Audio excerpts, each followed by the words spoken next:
वंदे मां शारदे। कल तक हमने सीखे थे अरबी फारसी के उपसर्ग और आज हम आपको सिखाने जा रहे हैं अंग्रेजी के उपसर्ग।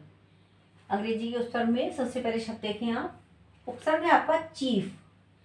चीफ का अर्थ होता है मुख्य या प्रधान। चीफ का अर्थ मुख्य या प्रधान।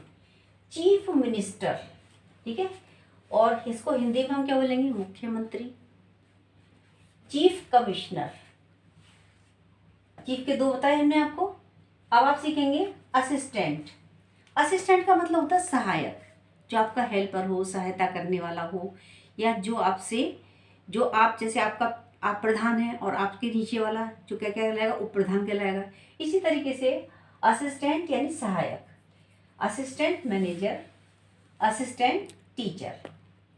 जनरल, अगला हमने शब्द लिया आपका जनरल, यानी उपसर्ग क्या है हमारा? जनरल।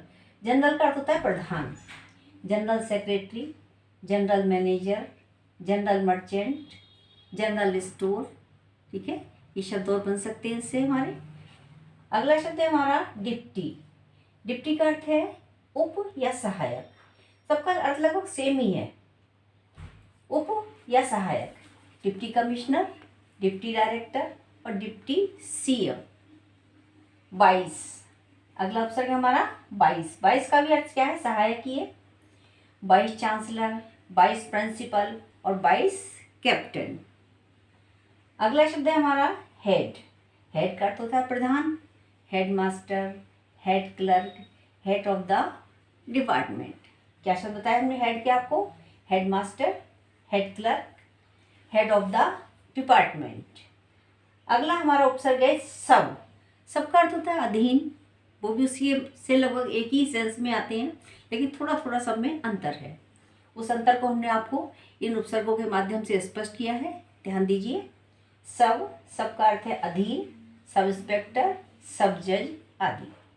इसके आगे हम सिखाएंगे आपको बहुविकल्पीय जो आपके उपसर्ग हैं, ठीक है। उसमें आपको उपसर्ग पहचानना है। उसके अलग अलग क्वेश्चन दे रखे होंगे और उसके 5 या 4 ऑप्शन होंगे, उनको आपको पहचानना है। आगे करेंगे यार हम।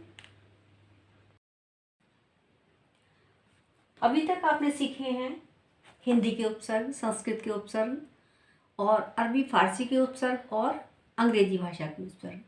अब हम आपको सिखाने जा रहे हैं बहुविकल्पीय प्रश्नोत्तर, यानी कि जैसा कि आपके इम्तिहान में आते हैं अक्सर यही पूछा जाता है इसमें कौन सा उपसर्ग है या किस तरीके से बना है, या कोई भी प्रश्न इस तरीके के हो सकते हैं। वो प्रश्न हमने आपके लिए हैं। पहला प्रश्न है, हार शब्द किस उपसर्ग से जुड़कर भोजन का अर्थ देता है? नीचे सारे उपसर्ग दे रखे हैं यहाँ से। पहला उपसर्ग है उप, दूसरा उपसर्ग बी लिया है हमने, तीसरा नी और चौथा लिया है आ।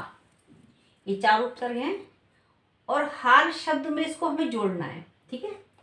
हार शब्द किस उपसर्ग से जुड़कर भोजन का अर्थ देता है? देखिए, हार हमारा मूल शब्द है और बाकी क्या है? हमारे 3 उपसर्ग हैं, यानी 4 उपसर्ग हैं, उन्हें हमें जोड़ना है। और लेकिन भोजन का अर्थ भी दे साथ साथ। ये हम किस तरह देखेंगे? उप, उप में हार जोड़ा, बना उपहार। बी में हार जोड़ा, बिहार। बिहार माने घूमना, भ्रमण करना, ये भी नहीं है। नी प्लस हार यानी निहार। निहार माने देखना, ये भी नहीं है। अब हमें करना क्या है? भोजन का अर्थ भी दे साथ साथ। तो उसमें क्या होगा? आ उपसर्ग जोड़ेंगे। आ प्लस हार बना आहार। आहार माने भोजन। जो सही है हमारा वो क्या है? आ उपसर्ग है। अगला प्रश्न है आपका, निम्नलिखित में से किस शब्द में उपसर्ग का प्रयोग नहीं हुआ है? ऐसा कौन सा शब्द नीचे है जिसमें कोई सा भी उपसर्ग लगा ही नहीं है? देखिए, पहले हमने लिया है आहार, प्रहार, कहार, पिहार। आहार में आ उपसर्ग है, जैसा कि अभी इस वाले एग्जाम्पल में आपको बताया था। प्रहार, हार शब्द में प्र जोड़ा, प्रहार। कहार और बिहार, बी में हार जोड़ा, बिहार। लेकिन कहार पूरा ही शब्द है, इसमें कोई भी उपसर्ग नहीं लगा है। इसको हम सर्किल कर देंगे। अगला प्रश्न है, कौन सा शब्द अनु उपसर्ग के मेल से नहीं बना है? जिसमें अनु नहीं लगा है। हमने 4 शब्द लिखे हुए हैं, इनमें से हमें पहचानना है कि इसमें अनु उपसर्ग नहीं लगा है। देखने में लगेगा आपको कि अनु लिखा हुआ है, लेकिन अनुपसर्ग उसमें एक में नहीं है, बाकी 3 में है अनुपसर्ग और एक में नहीं है। देखिए पहला शब्द है अनुगामी, गामी में अनु लगा, अनुगामी बन गया। अनुसंधान, संधान में अनु जोड़ा, अनुसंधान हो गया। अनुगामी पीछे चलने वाला, अनुसंधान खोज करने वाला। अनुत्तरित जो उत्तरित ना हो या जिसका उत्तर ना हो, बिना उत्तर वाला अनुत्तरित। और अगला शब्द लिया है हमने अनूठा, अनूठा पूरा ही शब्द है, इसमें कोई सा उपसर्ग नहीं है, यानी अनुपसर्ग इसमें है ही नहीं। देखने में लग रहा है लेकिन इसमें अनुपसर्ग नहीं है। इसको हमने सर्किल किया। आगे देखिए, मित्र शब्द में कौन सा उपसर्ग लगने से उसका अर्थ उल्टा हो जाएगा। हमने नीचे उपसर्ग लिखे हुए हैं, आपके विकल्प के लिए 4 उपसर्ग हैं और उसमें हमें देखना है कि कौन सा लगाने के बाद में मित्र का अपोजिट अर्थ देगा। ठीक है, मित्र माने दोस्त, लेकिन यहाँ पर हमें अपोजिट ढूंढना है। किस तरह देखेंगे, सु उपसर्ग है, निर उपसर्ग है और ए उपसर्ग है और सत उपसर्ग है। ठीक है, सु में मित्र जुड़ा, सुमित्र हो गया, अच्छा मित्र हो गया। नेक्स्ट निर, तो मतलब ये भी नहीं है। निर में हमने मित्र जोड़ा, निर्मित्र बिना मित्र के। और सत में जोड़ा, सत मित्र अच्छा मित्र, ये भी नहीं है कौन सा, ए मित्र। ठीक है, मित्र माने दोस्त, ए मित्र जो दोस्त ना हो, इसको हम सर्किल कर देंगे। ये बन गया ए मित्र, अपोजिट हो गया, मित्र का अपोजिट ए मित्र। अगला प्रश्न हमने लिया आपके लिए, निम्नलिखित में से कौन सा शब्द परा उपसर्ग से नहीं बना है। देखने में आपको परा लगेगा लेकिन उसमें परा उपसर्ग नहीं है। पराक्रम, परास्त, पराजय, पराधीन। देखिए पराक्रम में परा उपसर्ग है, पराजय में भी है और पराधीन में भी है। ये जय में परा जुड़ा, पराजय हो गया। अधीन में परा जुड़ा, पराधीन हो गया, लेकिन परास्त में कोई भी उपसर्ग नहीं है।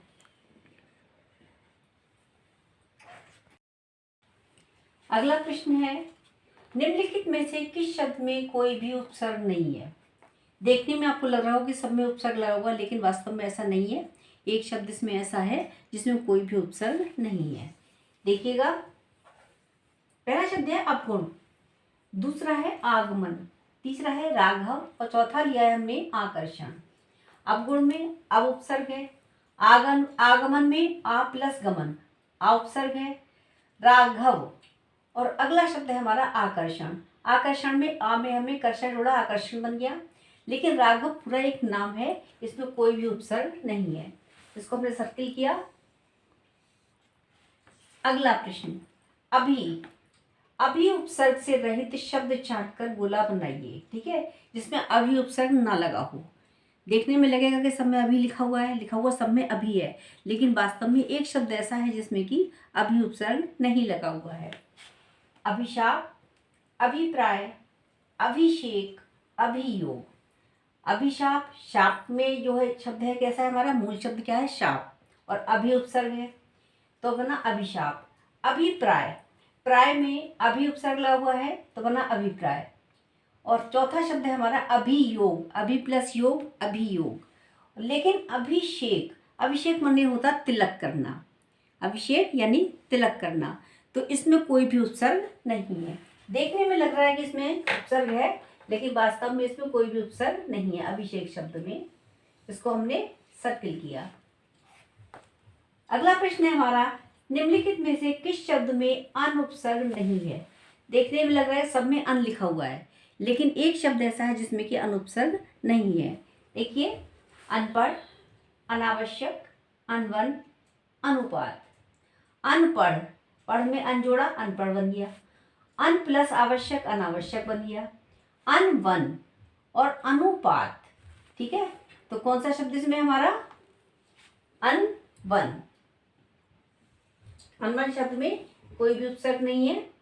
और अनुपात में अनु प्लस पात बराबर बनेगा अनुपात।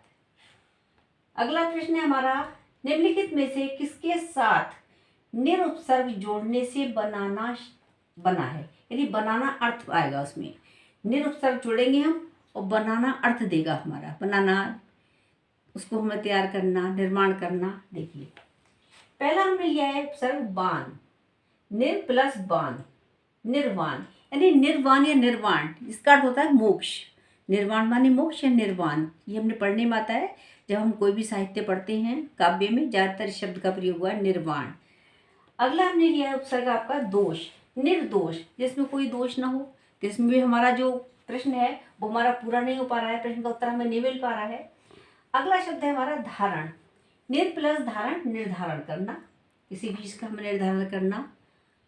लेप, निर्लेप, यानी बिना लेप के, इससे भी हमारा अर्थ पूरा नहीं हुआ। अगला शब्द लिया मान, निर्मान, निर में अगर हम मान जोड़ेंगे बनेगा निर्वाण, ठीक है।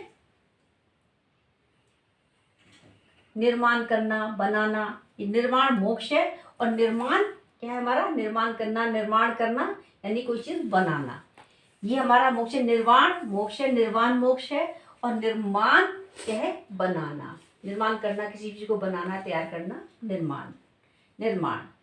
किस शब्द में आ उपसर्ग का उपयोग नहीं हुआ है, ये हमने उस शब्द में किसी भी ऐसा कोई सा उपसर्ग हमने लिया है जहां पर हमारा आ उपसर्ग नहीं आया है, ठीक है। देखिए आप, आगमन, आचरण, आराधना, आशंका। आगमन में आ में गमन जोड़ा, आ उपसर्ग में गमन जोड़ा बनेगा आगमन, इसमें उपसर्ग है। आचरण, चरण में आ जोड़ा तो बना आचरण। और आराधना, और अगला शब्द है हमारा आशंका। आशंका में आ में हमने शंका जोड़ा, क्या बना आशंका, इसमें भी हमारा उपसर्ग आ लगा हुआ है, इसमें नहीं है आराधना। आराधना माने पूजा, ये पूरा एक ही शब्द है हमारा, इसमें कोई भी उपसर्ग यानी आ उपसर्ग तो है ही नहीं और कोई भी नहीं है। अगला प्रश्न है हमारा, निम्नलिखित में से किस शब्द के साथ उप उपसर्ग जुड़कर भलाई अर्थ होगा, यानी भलाई काट देगा, मतलब उपसर्ग नीचे लिखे हुए हैं और उपसर्ग में यानी उप उपसर्ग में जुड़कर और निम्नलिखित शब्दों को जोड़ के हमें देखना किस में हमारा भलाई अर्थ आ रहा है। क्या है, उपवन, उप में बन जोड़ा उपवन यानी बागीचा। उपकार, यहाँ उपकार आ गया, उपकार माने भलाई, इसी को हम सर्किल कर लेंगे, उपकार माने भलाई। उपयुक्त, ठीक, उपदेश, उपदेश देना, इसमें किसी में भी हम उपसर्ग लगाएंगे, अगर उप उपसर्ग लगाते हैं तो हमारा जो प्रश्न का उत्तर है वो हमें नहीं मिल पाएगा, लेकिन कार में अगर हम जोड़ेंगे तो उपकार बनेगा और हमारे प्रश्न का उत्तर हमें मिल जाएगा। निम्नलिखित में से किस शब्द में प्रति उपसर्ग नहीं है, देखिए प्रति नहीं है, देखने में सब में प्रति लग रहा है लेकिन वास्तव में प्रति नहीं है। प्रत्येक, प्रतिक्षण, प्रतिकार, प्रतीक्षा। प्रत्येक प्रति प्लस एक, प्रति प्लस क्षण, प्रतिक्षण, प्रति प्लस कार, प्रतिकार, और प्रतीक्षा, इसमें कोई भी उपसर्ग नहीं है, यानी प्रति उपसर्ग तो है ही नहीं, हमारा यहाँ पर पूरा होता है। आज का काम इतना ही, और कल हम आपको कुछ और प्रश्न लेके आएंगे इससे संबंधित। नमस्कार, धन्यवाद। मेरे जो चैनल है इसको आप सब्सक्राइब कीजिए, लाइक कीजिए, शेयर कीजिए।